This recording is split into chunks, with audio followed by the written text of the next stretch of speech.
আরে আবু দাহদা হালাল ভাবে এটাকে সুন্দর করে বাগান বাড়ি বানাইছেন। আমাদের ওই সমস্ত দুর্নীতিবাজ এমপি মন্ত্রীদের মতো জনগণের সম্পদকে লুণ্ঠন করে বাগান বাড়ি বানায় নাই, আর রিসোর্ট বানায় নাই, বানাইছে নিজের সম্পদ দিয়ে।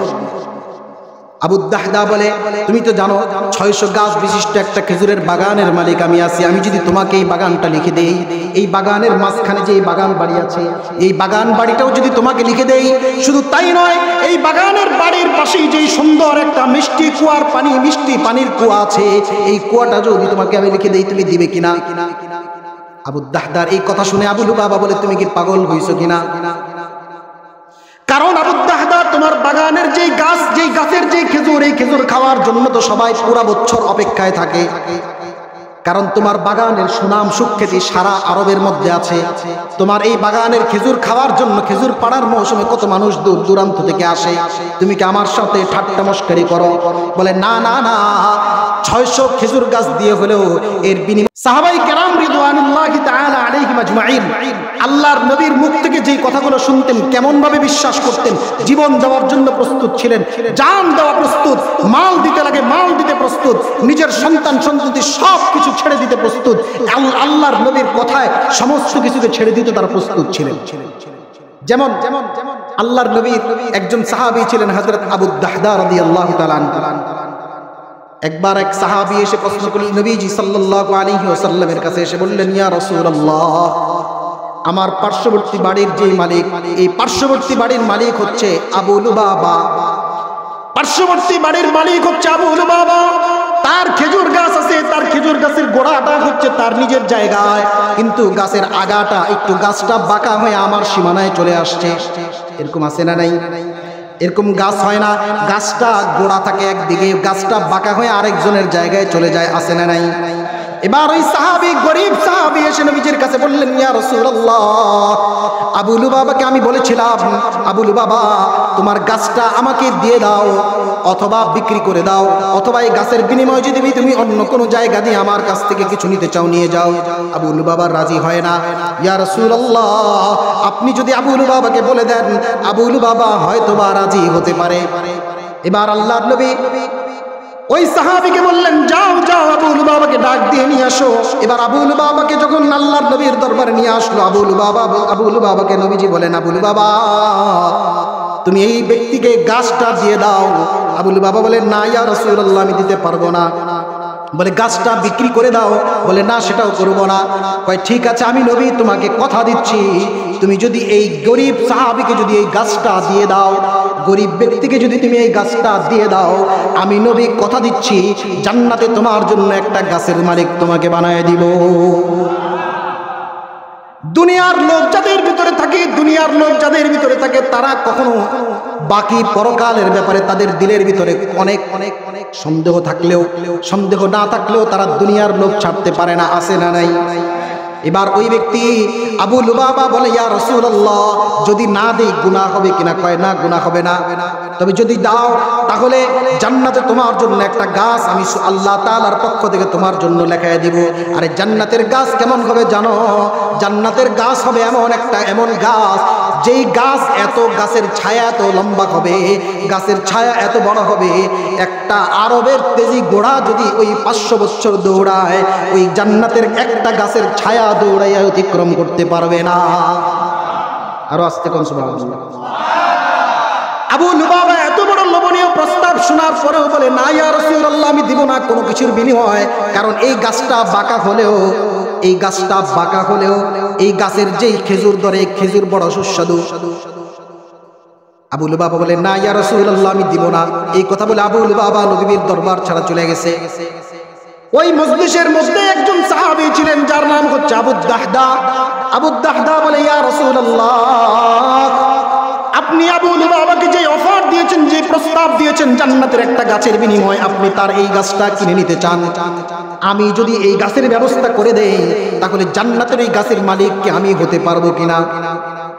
কি বলে আবু লুবাবা, যে গাছের মালিক, এই গাছের মালিক যদি আমি আপনাকে বানায় দেই, ব্যবস্থা করে দেই, তাহলে জান্নাতের এই অফারটা কি আবু লুবাবার জন্যই খাস না, আমি আবু দাহদাকেও আপনি দিবেন?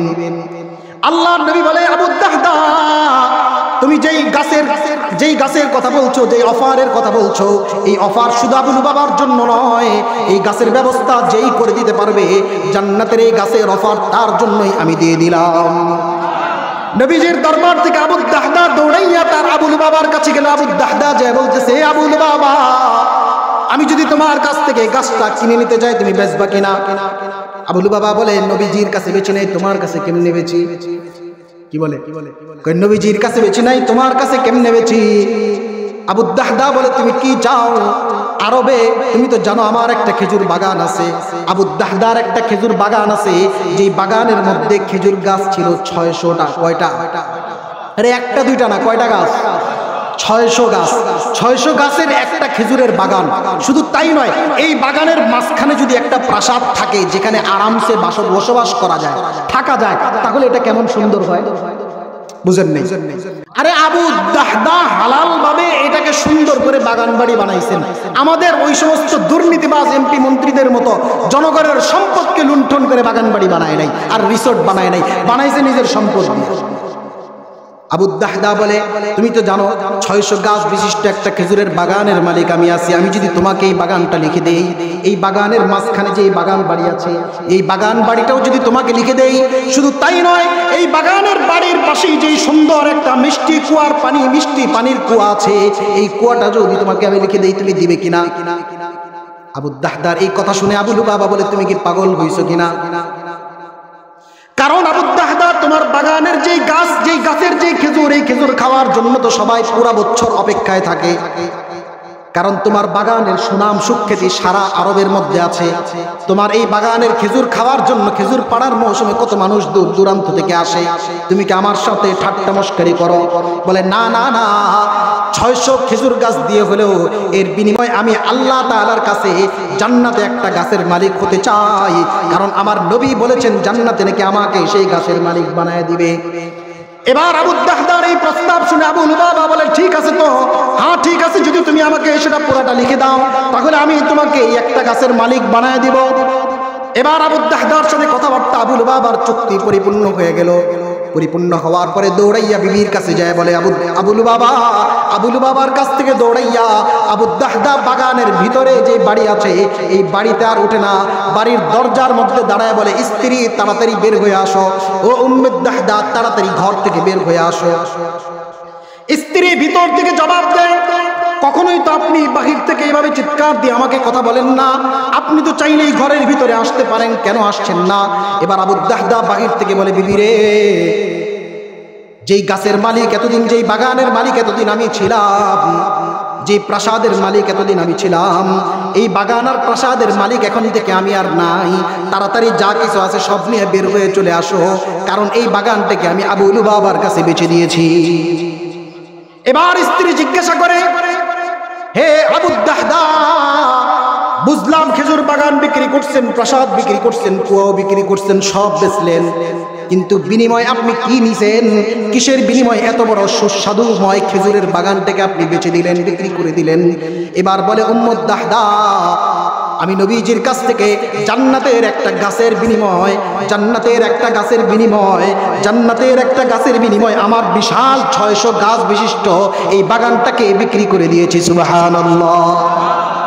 আচ্ছা বলেন তো, আজকে যদি এখান থেকে উঠে গিয়ে আপনি যদি বলেন আপনার বিবিকে যে জামিয়া কোরআনিয়া দাওয়াতুল হক জৈনপুর মাদ্রাসায় আমার আলমারিতে রাখা 1 লাখ টাকা দিয়ে আসছি, ঘরের বাহিরে থেকে যদি বিবিরে এই কথা বলেন, বিবি কবে তুমি বাইরেই থাকো, আর ঘরে ঢোকার দরকার নেই। কি বলেন, ঠিক কিনা? কারণ যেমন সাহাবী, যেমন ব্যক্তি, তার স্ত্রীও তেমন, তার দিল যেমন নবীজির কথা আর নবীজির ভালোবাসার প্রতি পাগল ছিল, না তার স্ত্রীও ছিল নবীজির ভালোবাসায় পাগল, জান্নাতের আশায় পাগল, আল্লাহর আশায় পাগল। আমাদের দিল যেমন মরিচিকা যুক্ত, গুনাহ যুক্ত, আমাদের ঘরের বিবিরাও আজকে দুনিয়ার প্রতি এমনটাই যুক্ত হয়ে গেছে। ঠিক কিনা? আবু দাহদার স্ত্রী কি জবাব দেয় শুনেন, কি চমৎকার কথা বলতেছেন। রাবিহাল বাই', বাহ, চমৎকার যে বেচাকেনা আপনি করেছেন, এটা তো বড় চমৎকার লাভজনক ব্যবসা করছেন। সুবহানাল্লাহ বলবেন না? আবু লুবাবা আবু দাহদার এই জবাব শুনে, আবু দাহদার কথা শুনে উম্মু দাহদা বলে, বড় চমৎকার বেচাকেনা আপনি করেছেন। এবার বিবিকে নিয়ে ঘর থেকে বের হয়ে গেছে। বের হইয়া নবীজির দরবারে গিয়ে আবু দাহদা বলতেছে, ইয়া রাসূলুল্লাহ, আমি তো পুরা গাছের মালিক হয়ে গেছি। এবার আল্লাহর নবী জিজ্ঞাসা করে, আবু দাহদা, তুমি কিসের বিনিময়ে এত বড় এই ঘাউড়া মানুষটার কাছ থেকেও তুমি গাছ কিনে আনলা? বলে, ইয়া রাসূলুল্লাহ, আপনি তো আমাকে বলেছিলেন আমি যদি যে কোনো মূল্যেই হোক তার কাছ থেকে যদি এই গাছটা কিনে নিয়ে দিতে পারি আপনাকে, তাহলে আপনি আমাকে জান্নাতের গাছের মালিক বানায় দিবেন। কয়, হ্যাঁ বলছিলাম। কয়, ইয়া রাসূলুল্লাহ, আমার যে বিশাল বড় 600 গাছ বিশিষ্ট খেজুর বাগান ছিল, এই বাগানের বিনিময়ে আমি তার কাছ থেকে এই গাছটা কিনে নিয়েছি। সুবহানাল্লাহ। এবার নবীজি সাল্লাল্লাহু আলাইহি ওয়াসাল্লামের দিল এত বেশি খুশি হয়ে গেছে, বলতেছেন, কাম মিন ইদকি রাদা লিআবি উবাবা। এই কথা নবীজি কয়েকবার বললেন। আহারে, আবু দাহদার জন্য জান্নাতে একটা গাছের ওয়াদা দিয়েছিলাম, কিন্তু না, জান্নাতে এত অনেক গাছ রয়ে গেছে। আবু দাহদার জন্য জান্নাতে এতগুলো গাছ আল্লাহ দিয়ে দিয়েছেন, প্রত্যেকটা গাছের মধ্যে খেজুর থোকায় থোকায় ধরে আছে। এত অনেক গাছের মালিক তো আবু দাহদা হয়ে গেল। আবু দাহদা এতগুলো গাছের মালিক হয়ে গেল। এবার বলতেছে, আবু দাহদা, তুমি এই এতিম গরিব মানুষটাকে তুমি এই গাছটা লিখে দাও। এবার এই গাছটা লিখে দিলেন। গাছটা তখন তাকে মালিক বানায় দিলেন। আল্লাহর নবীর ভালোবাসায়, আল্লাহর নবীর কথার প্রতি বিশ্বাস করে একটা গাছের বিনিময়ে তার এত সুন্দর 600 গাছ বিশিষ্ট বাগানটাকেও তিনি দিয়ে দিতে কোনো দ্বিধাবোধ করেন নাই। কিন্তু আফসোসের বিষয় হচ্ছে, আজকে আমরা আমাদের আখিরাত দরকার এটাও আশা করি, আবার দুনিয়াতে কোনো কিছু আল্লাহর জন্য খরচ করা দরকার এটাও মানতে চাই না, অথচ আমরা চাই জান্নাতে বড় কিছু। সর্বশেষ এক হাদিসের তরজমা করে শেষ করব। আল্লাহর নবী তিরমিজি শরীফের হাদিসের মধ্যে বলেছেন, আল কাইয়িসু মান দানা নাফসাহু ওয়া আমিলা লিমা বা'দাল মাউত। আল কাইয়িস, প্রকৃত বুদ্ধিমান ওই ব্যক্তি, মান দানা নাফসাহু, যে তার নিজেকে চিনল, ওয়া আমিলা লিমা বা'দাল মাউত, মৃত্যুর পরবর্তী জিন্দেগীর জন্য আমল করল। এই হাদিসের পরামর্শই নবীজি বলেন, ওয়াল আজিজ, সবচাইতে অক্ষম, সবচাইতে দুর্বল ওই ব্যক্তি, মান আতবা নাফসাহু হাওয়াহা, যে নিজের মনের কুপ্রবৃত্তির অনুসরণ করে, ওয়া তামান্না আলাল্লাহ, আর আল্লাহর কাছে পাওয়ার আশা করে। এটা কেমন জানেন? মানে নিজের মন মতো চলবে আর আল্লাহর কাছে জান্নাত আশা করবে। এটা কেমন জানো? নিম গাছ লাগায়া কাঁঠাল খাওয়ার মতো। নিম গাছ লাগায় কেউ যদি পানি দেয় আর কয় এখান থেকে কাঁঠাল ধরবে, আম ধরবে কোনোদিন?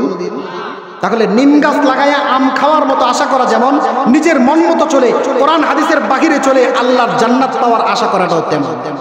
সুতরাং এতক্ষণ যে কথাগুলো বললাম, গরিব মিসকিন অসহায়দের পাশে দাঁড়ানো, যেই ধরনের মাদ্রাসাগুলোতে গরিব মিসকিন অসহায় আছে, এতিম আসে, তাদের পাশে দাঁড়ানো, তাদের খোঁজখবর রাখা, পারবো তো ইনশাআল্লাহ? কারা কারা রাজি আছে হাত তুলে আল্লাহকে দেখাই। আল্লাহু আকবার। আল্লাহ কবুল করুক। সকলেই বলি আমিন, হাত নামান। ওয়া আখিরু দাওয়ানা আলহামদুলিল্লাহি রাব্বিল আলামিন। আসসালামু আলাইকুম ওয়া রাহমাতুল্লাহি ওয়া বারাকাতুহু। আলহামদুলিল্লাহ।